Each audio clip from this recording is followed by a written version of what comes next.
wa tahsabuhum aiqadhan. Kamu akan nampak ashabul kahfi itu di dalam gua yang sedang tidur seakan-akan dia itu jaga.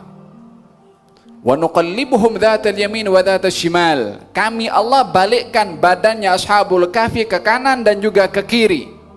Subhanallah, semua orang tidur balik kanan balik kiri. Tapi dalam kisah ashabul kahfi, Allah subhanahu wa ta'ala beritahu wa nuqallibuhum. Kami Allah yang balikkan dia ke kanan dan balikkan dia ke kiri. Gal, kenapa dinisbahkan kepada Allah subhanahu wa ta'ala sementara semua orang pun, apa keajaiban orang tidur bolak-balik?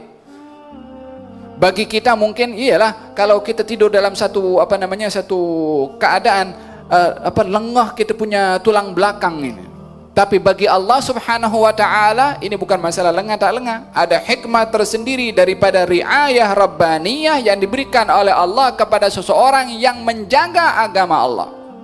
Itu ashabul kahfi lari selamatkan agamanya, membawa agama Allah subhanahu wa ta'ala. Mustahil orang yang memperjuangkan agama Allah akan dibiarkan oleh Allah subhanahu wa ta'ala. Dijaga, diperintahkan, diilhamkan masuk ke dalam gua, kemudian ditidurkan di dalam gua. Ditidurkan bukan cukup lama tidurnya. Wa nuqallibuhum dhatal yamin wa dhatal shimal. Dibalikkan, kami Allah balikkan dia ke kanan dan balikkan ke kiri. Supaya apa? Ini ashabul kahfi tidur itu ratusan tahun. Kalau dia tidur di atas tanah dalam satu posisi macam ini, sementara unsur badan ini adalah mengandungi unsur tanah, maka dia akan menyatu dengan tanah.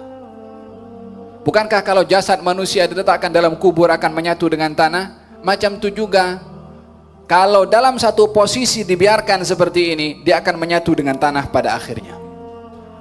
Bagaimana untuk tidak dimakan oleh tanah? Dibalikkan ke kanan, dibalikkan ke kiri. Wa nuqallibuhum dhatal yamin wa dhatal shimal. Kemudian wa kalbuhum basitun dhira'aihi bil wasid. Dan anjing mereka itu, tengok anjing mereka itu basitun dhira'i, dia membentangkan lengannya bil wasid di halaman depan mulut gua.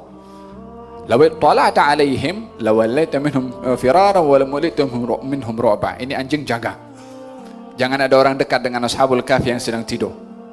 Ya salam, ini anjing berkhidmat dengan orang yang saleh, berkhidmat dengan orang yang baik.